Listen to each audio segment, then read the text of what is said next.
The Bogeyman. Part 1, The Shadow Awakens. Children fear the dark because they think something's there. Grown-ups fear it because they know there is. The village of Eldermoor was the kind of place that time forgot. Nestled deep within the mist-choked valleys of the north, it clung to old customs, ancient names, and older fears. The trees that surrounded the village grew too tall and too close together, as if trying to block the sky itself. Their crooked branches nodded overhead, choking the sun and whispering secrets when the wind moved through them. Few dared wander the woods after dusk. Fewer still returned with stories that made sense. Children were told tales of the bogeyman to keep them from straying, but the adults? They never spoke of him aloud. Not really. They passed down warnings in broken sayings, in glances cast toward the forest, in candles left burning longer than necessary. But the name, his name, was left in the dark, where it belonged. The Girl and the Night. Lila Ashcroft was 12 the night everything changed.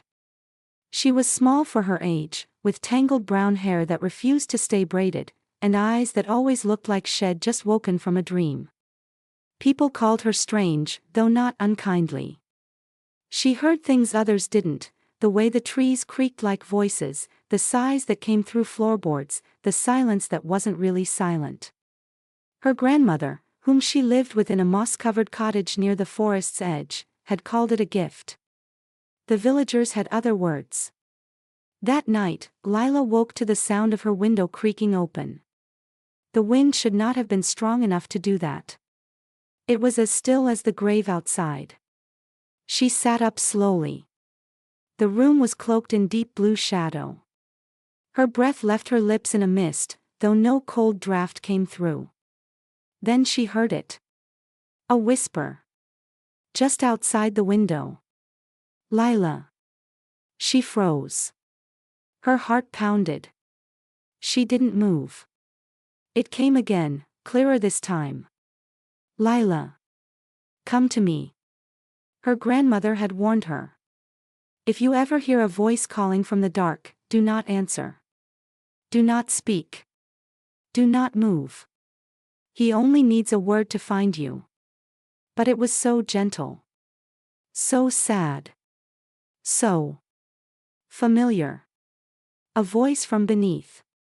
She crept from the bed despite the warnings hammering through her mind. Something deeper, something ancient, pulled at her bones. Outside, the forest loomed, its shadows thicker than they should have been. The trees swayed without wind. She stepped barefoot across the wooden floor and stood at the open window. There, beyond the trees, a figure stood, tall and thin, unmoving. Eyes like coals burned in the void beneath its hood. A long, tattered cloak flowed behind it like living smoke. It didn't speak this time. It just watched her. And Lila, despite herself, whispered, "Who are you?" That was enough. The creature's head tilted slowly. And it smiled. The awakening begins. Across the land, old stones trembled in the deep earth. Forgotten places stirred. The air grew colder in every corner of the forest. Something had been released. The bogeyman had waited centuries beneath soil, buried in myth and fear. But now, someone had spoken. A child had answered. The barrier between worlds, thin and cracking, had split just enough to let him through. Not fully. Not yet. But it had begun. The forest knows. Lila collapsed as if pushed by invisible hands. Her mind burned with images, ancient ruins, black-eyed children, laughter turning to screams. Visions that didn't belong to her surged through her skull. When she awoke, the sun was rising.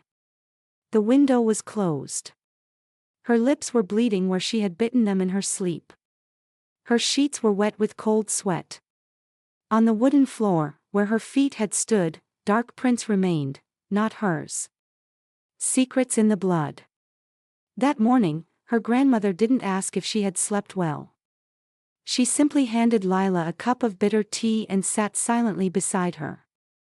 "You saw him," the old woman finally said. Not a question. Lila didn't respond. "You let him see you." Her grandmother's face was pale. She stood slowly and opened a drawer in the cupboard Lila had never seen opened. Inside was a black iron key, a bundle of dried herbs tied with string, and a dagger carved from obsidian. "Come," the old woman said. "It's time you knew who you are. A family of watchers." In a hidden room beneath the house, lit by oil lamps and old magic, Lila learned the truth. Her family were watchers, descendants of the original founders of Eldermore. Guardians of a thin veil between this world and another. "The bogeyman is not a fairy tale," her grandmother said. "He is real. And he remembers those who forget him." Lila listened, her fingers trembling. "He is not a man. Not anymore. He is memory, hunger, and punishment. He is the debt the world has not yet paid." Her grandmother lit candles in a circle and drew old symbols in ash. In the center, she placed the obsidian blade. "Do you accept the burden?" she asked. Lila did not understand all of it. But something inside her, something older than her blood, stirred and said, "Yes." Across the vale. Far beyond Eldermore, in the desolate hills of the forgotten north, a cloaked figure walked among ruins that had not seen light in 1,000 years. He paused at a broken archway etched in runes that glowed faintly under his hand. The bogeyman smiled. She had answered him. She was one of the marked. The game could begin again. The Bogeyman. Part 2, The Hollow Tree. Fear is not always the enemy. Sometimes it is the only thing keeping the gate closed. The Watcher's oath 3 nights had passed since Lila had seen the figure in the woods. She hadn't spoken of it again. Not to her grandmother. Not even to herself. But every night, the whisper returned, not calling her name anymore, but whispering old words in a language her mind shouldn't have understood. And still. She did. On the 4th morning, her grandmother took her beyond the forest's edge, where the trees no longer grew straight and the air grew thicker with every step. They came to a place where the earth dipped inward like a scar, and in the center stood a tree, tall, gnarled, and completely hollow from root to crown. Its bark was scorched black, its branches long dead. "This," her grandmother said, "is where the first Watcher bled." She knelt beside the roots and opened a leather pouch. From it, she drew a vial of ash, a shard of mirror, and a tiny piece of parchment marked with runes that squirmed when Lila looked directly at them. Her grandmother placed the objects inside the hollow trunk, then pressed her palm against the bark. The tree groaned. A gust of wind swept through the clearing, though none stirred the leaves above. "Do you swear to see even what you fear?" her grandmother asked. "I do," Lila whispered. "To walk the path even if it leads into darkness. I do. To remember what others forget, and to keep the veil closed. I do." And with that, the hollow tree answered back. From within its dark center came a low rumble, not sound, exactly, but presence. Something had acknowledged her. The mark beneath the skin. Later that night, Lila dreamed not of the bogeyman, but of a little boy. He stood in a room of rotting wood and flickering candlelight, whispering to someone just beyond her view. "I told her," he said, his voice shaking. "She heard me." A woman's voice replied, low and distant, "Then she is the last." The boy turned toward Lila suddenly, and she saw that his eyes were sewn shut. Thick black thread. His skin was covered in runes, some matching those her grandmother had used. "She can't run," he said. "He's already in her bones." Lila awoke gasping. Her hands were cold. And beneath the skin of her left wrist, a faint red mark now pulsed, circular, like a twisted eye. First offering. The next day, Eldermore changed. A farmer named Tavrin was found in his barn, kneeling with his head pressed to the dirt. His eyes were open but lifeless, mouth stretched into a silent scream. There were no wounds. No blood. But carved into the wall above him, scorched into the wood, was a symbol. The villagers didn't recognize it. But Lila did. She'd seen it in her dream, on the boy's chest. Her grandmother said only 2 words. He's feeding. The hollow tree speaks. That night, they returned to the hollow tree. Her grandmother brought a silver basin and a drop of Lilith's blood. When it touched the root, the bark peeled back. Inside the tree was no longer wood, but a tunnel, descending in smooth spirals into something much older than dirt. You are not ready to walk that path, her grandmother said. But he knows you've seen it. He'll want to know why. Lilith's voice trembled. Can he hurt me? No, her grandmother said. Not yet. Then she added, but he can make you wish he had. Whispers in the village. In the following days, more things changed. Children began waking with nosebleeds and nightmares. Animals refused to go near the forest. And the mist that used to burn off by morning now lingered well past noon. Lila began hearing whispers not from outside, but from within. A voice echoing her thoughts, twisting them. They don't understand you. They're afraid of you. Come to me. I see what you are. She refused. Again and again. But doubt was a slow poison. And fear was a key. The blind guide. On the 7th night, Lila stood by the hollow tree again. Her grandmother had gone to the town center to calm the villagers, leaving Lila with instructions not to leave the cottage. But the mark on her wrist pulsed like a second heartbeat. And the whisper returned, no longer dark and cold, but desperate. Pleading. Not all shadows lie. She followed it. Through twisted branches and dead leaves. Past stones that bled when touched. And there, standing between 2 trees that curved like archways, was a man wrapped in gray robes. His face was covered with cloth. I've waited long, he said. I walk between veils. Who are you? Lila asked. I am the blind guide. I show roads not made for walking. He knelt before her and touched her marked wrist. He's watching through you now. But he does not yet understand why you resist. I'm not like him, she said quickly. No, said the blind guide. You are like me. Then he turned, walking through the archway, and was gone. Return of the Forgotten. At the center of Eldermore, the well boiled over. Thick black water rose, coating the stones, steaming in the cool night. From within it came the laughter of children, joyful, then breaking into screams. The townsfolk gathered, watching in horror. Some cried. Others fell silent. And from the trees at the village edge, the bogeyman watched, not with eyes, but through every fear-laced breath they took. He was no longer a whisper. He was here. The bogeyman. Part 3, Between the Roots. He does not need to open the door to enter. He only needs you to believe it's already open. Beneath the hollow the night was thick with fog, the kind that silences sound and blurs the edge between real and imagined. Lila stood before the hollow tree, its scorched bark radiating faint heat, as if it held a fire deep inside. Her grandmother had not returned that evening. No word. No sign. Just silence. And the mark on Lilith's wrist, that eye-shaped swirl, now glowed faintly in the dark. She knelt before the tree and whispered, "Show me." The bark split. Without sound, without resistance, the hollow opened. Not like wood breaking, but like skin parting around a wound. Inside, stairs. Spiraling down.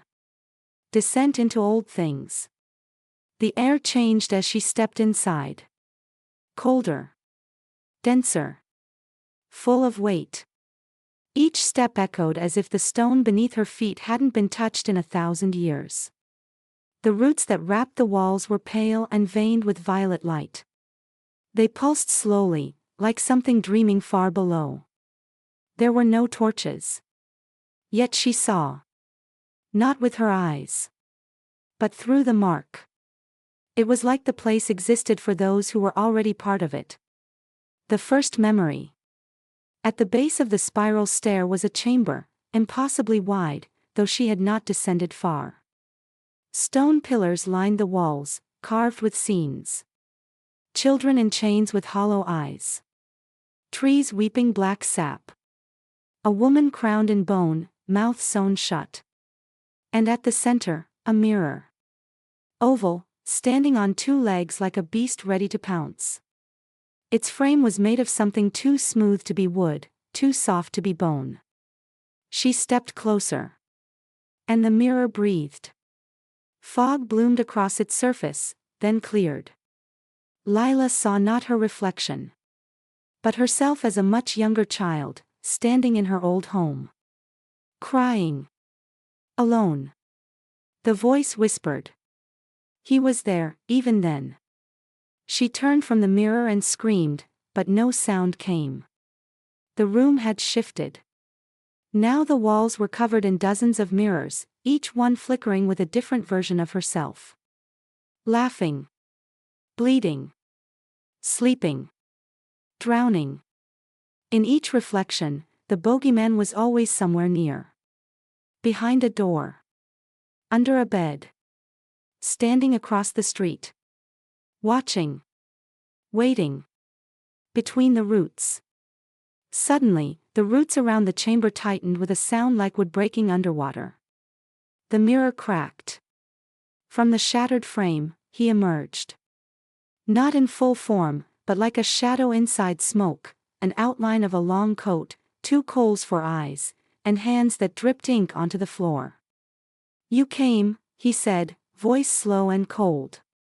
You see now what others forget. Lila backed away. You're not real, she said. You're just a story. He tilted his head.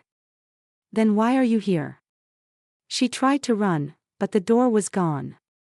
The walls pulsed with whispering mouths, all murmuring the same phrase. She's the last.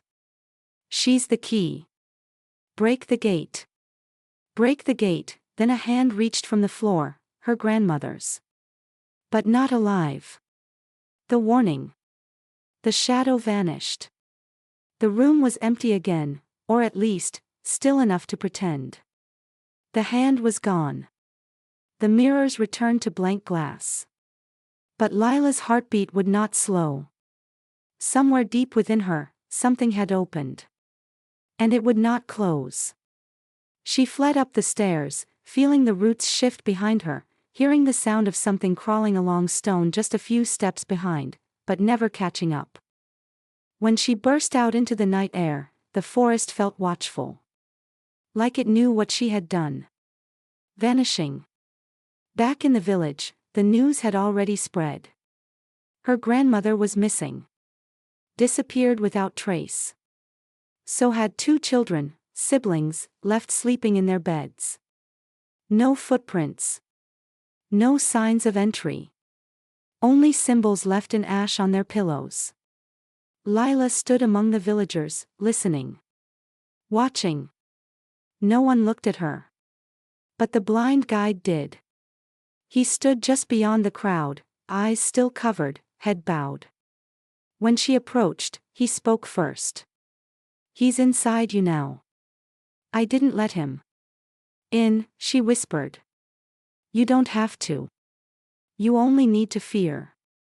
He handed her a folded piece of parchment, the same kind her grandmother had used in the Watcher's rituals. On it, a symbol she had never seen. 3 intersecting circles. A dot at the center. What is this? He answered, a key. For when the door opens. The first ritual. That night, Lila returned to the hollow tree alone. She stood before it with the parchment in one hand and a drop of her blood in the other. She whispered words she didn't know she remembered. The earth shuddered. The roots groaned. And the mark on her wrist spread, now reaching up her forearm, curling around like ivy made of ember and ink. She passed through the hollow again, but the chamber below had changed. Now there were footsteps echoing in the dark. Not hers. The voice of the first priestess. Deep in the roots, a voice called her name, not the bogeyman this time, but someone older. The voice belonged to a woman, calm, steady, filled with wrath and wisdom. I was the first, it said. The one who fed him. The one who locked him away.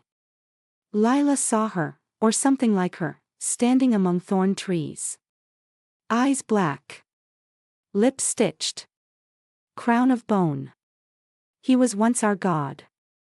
But gods must sleep. I gave him dreamless rest. Now you have woken him. Lila said, I didn't mean. The voice interrupted. Meaning is not enough. Intent is not shield. The door is opening. You must decide, seal it. Or walk through it. And then she was alone again. The breaking begins. When Lila returned above ground, the sky was the wrong color. Too red. The birds didn't sing. The dogs didn't bark. And the villagers were dreaming while awake. Some stood motionless in the streets, muttering stories that didn't exist. Others scratched symbols into their walls with broken nails. And always, somewhere in the distance, the sound of a music box. Playing a lullaby only Lila could hear. The Bogeyman. Part 4, The Music Box. The village was silent as the sun dipped below the horizon, and a chilling melody began to weave through the air, soft, eerie, like a lullaby played on a forgotten music box. Lila felt it first in her dreams, a distant tune that called her back to a place she had never truly left. She awoke with the haunting song echoing in her mind, the mark on her wrist burning faintly, pulsing in rhythm with the melody. The song was no longer just in her dreams, it was in the wind, in the rustling leaves, and in the faint whispers of the villagers. Drawn by the sound, Lila found herself at the edge of the forest, standing before a gate she had never seen. Beyond it lay Narrow Vale, a village erased from maps, wiped from memory, yet alive in the dreams of those touched by the bogeyman. As she stepped inside, the air grew heavy with forgotten sorrow and hidden secrets. The houses stood abandoned, their windows dark and shattered, but the music box's melody filled the streets, a grim reminder of what had been lost. Lila's heart raced as shadows flickered at the corners of her vision. The veil between reality and nightmare thinned here, and the true voice of the bogeyman whispered through the silence, deeper and more commanding than any dream before. You cannot hide, it said, voice like ice curling around her soul. This melody is the key, the tether that binds us. In the depths of Narrow Vale, Lila realized the music box was not just a tune, but a ritual, one that twisted time and memory, pulling the living into the realm of shadows. She knew the coming night would test her will as never before. Lila wandered the empty streets of Narrow Vale, the haunting melody threading through the air like a serpent's hiss. Every step she took stirred echoes of long-forgotten lives, whispers of children's laughter now silenced, and shadows that twisted into shapes she dared not name. The houses bore scars of fire and neglect, walls peeled away like dead skin, and doors hung crooked on rusted hinges. Yet, despite the decay, the music box's tune never faltered, persistent, hypnotic, as if the village itself breathed through the melody. Suddenly, a figure emerged from the fog, an old man, his eyes milky white, sightless yet somehow seeing everything. You shouldn't be here, he rasped, voice cracked like dry leaves. Who are you? Lila asked, clutching her wrist where the mark throbbed. The dreamer, he said, one who remembers the bogeyman's first coming. This village was his cradle, his playground. He feeds on the fear here, and the music box is his song, a binding spell to keep souls trapped. Lila shivered as the melody grew louder, now echoing from the depths of a shattered music box held in the dreamer's trembling hands. Beware the voice, he warned, it is no mere whisper, it commands. One word, and the veil tears. Your mind is the battleground. Suddenly, the melody twisted, warping into a sinister cadence. The shadows deepened and stretched, and Lila felt a presence looming, the true face of the bogeyman revealing itself in a voice not of dreams, but of reality. The voice that poured from the darkness was no longer a mere echo but a living force, heavy and cold. It wrapped around Lila like a shroud, freezing her blood and threading terror deep into her bones. You hear me now, it whispered. The melody is mine. It calls you, binds you. You cannot escape what you've invited. Lila's breath caught as the mark on her wrist flared bright, burning with ancient power. The world around her seemed to tilt, streets bending, shadows dancing in impossible patterns. The dreamer raised the shattered music box high, chanting in a language long forgotten. The melody shifted, weaving through the night air, twisting time itself. Suddenly, the sky tore open, and narrow veil flickered between two worlds, one of shadow and sorrow, the other of fleeting light and memory. Lila felt herself pulled between these realities, caught in the rift of the bogeyman's power. Her will strained against the invisible chains forged by the song. Then, from the swirling chaos, a figure stepped forward, the first priestess, her eyes glowing with fierce determination. You are the key, she said, voice steady despite the storm. You can seal the door or break it wide open. Choose, before the song consumes all. Lila swallowed her fear, knowing the night was far from over. Lila took a trembling step forward, the weight of the first priestess' words settling deep within her. The shifting shadows of narrow veil seemed to pulse with expectation, as if the village itself waited on her choice. The melody twisted tighter around her mind, a silken noose pulling at her memories and dreams. Every note echoed with fragments of past sorrows, cries of lost children, whispers of broken promises, and the cold, unyielding grasp of the bogeyman. She reached out, fingers brushing the edge of a broken window, and felt the chill of the other world pressing in. Time bent and flowed like water around her, moments stretching and collapsing without warning.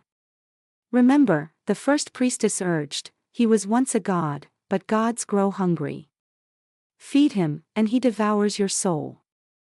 Resist, and you may yet save this world. Lila closed her eyes, centering herself amid the chaos. The mark on her wrist glowed softly, a beacon in the storm.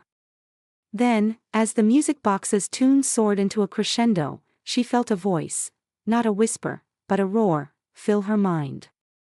You belong to me. She opened her eyes, and the night erupted, the roar echoed like thunder inside Lila's mind, shaking her very soul. The darkness around narrow veil thickened, swirling into shapes that clawed at her thoughts. She staggered, clutching her head as visions flooded in, twisted faces, burning forests, and endless corridors lined with mirrors reflecting impossible fears. Yet through the chaos, the first priestess' voice remained a steady guide, cutting through the storm. Hold fast to your will, child. This is his domain, but it is not yours to lose. Summoning all her strength, Lila reached deep within, drawing on the faint light radiating from the mark on her wrist. It pulsed with warmth and power, a tether to something pure amidst the corruption. The music box's melody faltered for a moment, a crack in the spell. Seizing the chance, Lila whispered an ancient word the first priestess had taught her. The air shimmered, and the shadows recoiled as if burned. But the bogeyman was relentless. From the depths of the darkness, a towering figure loomed, a twisted amalgam of shadow and smoke, eyes glowing like dying embers. Foolish child, it hissed. You cannot undo what has been sung. Lila stood her ground, heart pounding fiercely as the bogeyman's towering form loomed before her, an ever-shifting shadow, swallowing all light. She knew this was not a battle of strength alone, but a war for her very will. Drawing on the last reserves of power within the glowing mark on her wrist, she summoned a brilliant light that erupted around her like a storm, tearing through the darkness and shattering the cursed melody. The village of Narrow Vale seemed to breathe again, awakening from a long, endless nightmare. But as the shadows scattered, Lilith's mind whispered a chilling truth: this was only the beginning. The bogeyman would return, hungrier and more relentless than before.